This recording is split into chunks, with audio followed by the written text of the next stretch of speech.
What is your boxing style? If you don't know, I'm gonna help you identify it as well as the other three so that you're prepared to deal with any style. Oftentimes, new guys come into my gym and ask me, hey, how can I fight like Mike Tyson? Or how can I move like Mayweather? Or how can I move like this person or that person? The first thing I always have to mention is that, look, your boxing style will come naturally based on your body type, your natural talent and abilities, and what's working consistently for you as you continue to grow as a fighter. So anyhow, style number one is the in-fighter or swarmer. Their comfort zone is close range. They're always coming forward, and this is the most aggressive style. Throwing a lot of punches, coming forward, trying to break you down, impose their will on you. So their belief is that they can wear you down with high volume and a lot of pressure. And they're willing to even take a few punches on the way in to get inside because they know or they believe that they can outwork you with combinations and high volume. So how do we deal with the swarmer? So number one is you want to take them out of their comfort zone. Their comfort zone is close range, so what you want to do is create distance. So you need a lot of footwork. Okay, like I said, boxing starts at the feet, just like any good dancer. So a lot of footwork, a lot of in and out, counter punching, a lot of pivoting, okay, a lot of movement, side to side, whatever. Okay, this is how you're gonna frustrate the swarmer who's constantly trying to set his feet and throw combinations at you. Number two is you wanna beat them to the punch. So on their way in, you wanna set them up, let them run into your shots. All right, so I talked about another video, taking your head off the center line. Let them throw their shot and take your head off the center line, throw your shot. Or you can throw pot shots. Pot shots basically leading them with your feet, okay, and then boom, stepping in, throwing single shots, check hooks, whatever, okay?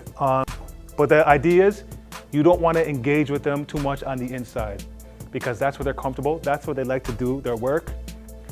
Their belief is that they can wear you down by keeping you on the defensive with a lot of pressure and high volume punches. Number two is the outfighter or boxer counter puncher. And their comfort zone is distance.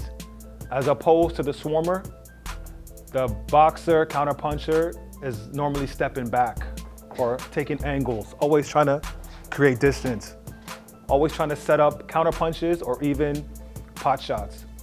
But again, they like to come, unless you give them a reason to come forward, they ain't gonna come forward. They're gonna be constantly, okay, stepping back, counter punching, rolling, slipping, pivoting.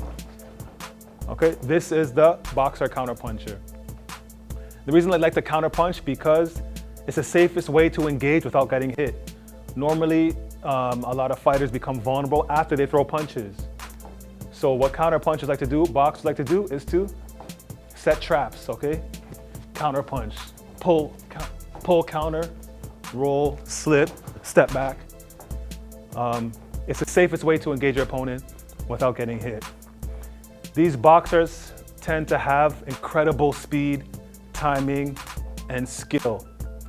Their belief is that they can frustrate and outbox their opponent with their technical abilities. A great example, there are many great examples, but Floyd Mayweather, of course, Muhammad Ali, Ryan Garcia. So how do we deal with the boxer, counterpuncher, or outfighter? So as I mentioned, their comfort zone is that this creating distance and boxing at that mid-range. So you want to close the distance.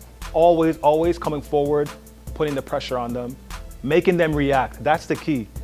Even if it's without contact, you want to make them react. So you can throw a lot of feints, shoulder feints, hand feints, foot feints, get them to react, throw them out of the rhythm, and then attack, jump on them.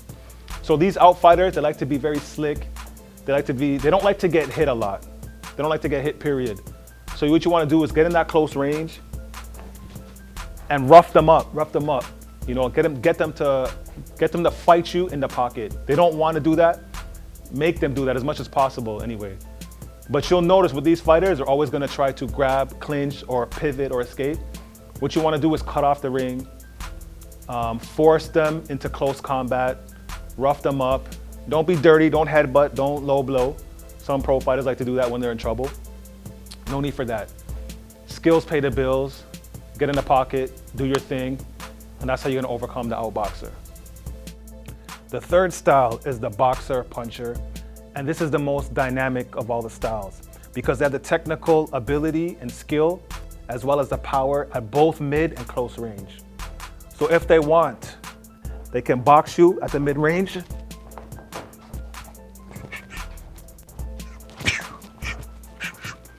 or they can step into that close range. So their comfort zone is close range and mid range.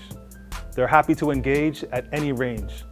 And their belief is that they have the power to rock you to sleep at any time. And they're even willing to take more risks to get the job done. So how do we deal with the boxer puncher? We deal with them by engaging with them on our terms as much as possible anyway. Meaning that when they want to box at that mid-range, then you'll close the gap and step into that close range and get off your shots as much as possible, as fast as possible. When they want to come into that close range, then you create space, create distance, and box them out there, counterpunch them. Two easy examples is Canelo Alvarez and Tank Davis. Number 4 is the puncher-brawler. And their comfort zone is close range. Their main attribute is their devastating punching power. Now, this style is not very skillful or defensive. In fact, their best defense is their crushing offense. Now, their strategy is to lure you in to trading shots with them.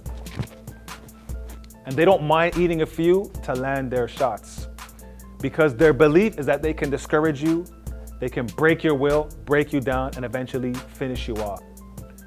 So how do we deal with the puncher-brawler? Number 1, of course, you want to take them out of their comfort zone. Because they want that close range, you don't want to give that to them. You want to create distance.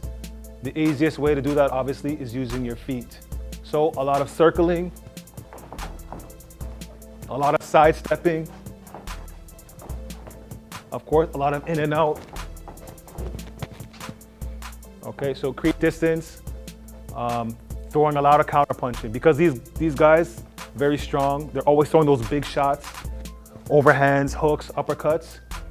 They're using a lot of energy, and normally you can see those punches coming because they're normally winding them up. They want to take you out with 1 shot, normally, or 2 shots. So you got to be on your toes, literally. You got to be fast. A lot of counter punching, a lot of movement. That's your theme: speed, movement, fast punching, fast footwork. The 2 great examples I can think of is Gennady Golovkin and Deontay Wilder. This is a basic introduction to the 4 boxing styles, or 4 boxing personalities, as I like to call them. I go a lot more in depth on my online courses. Check out my website, coachdaron.com, and look out for the next video.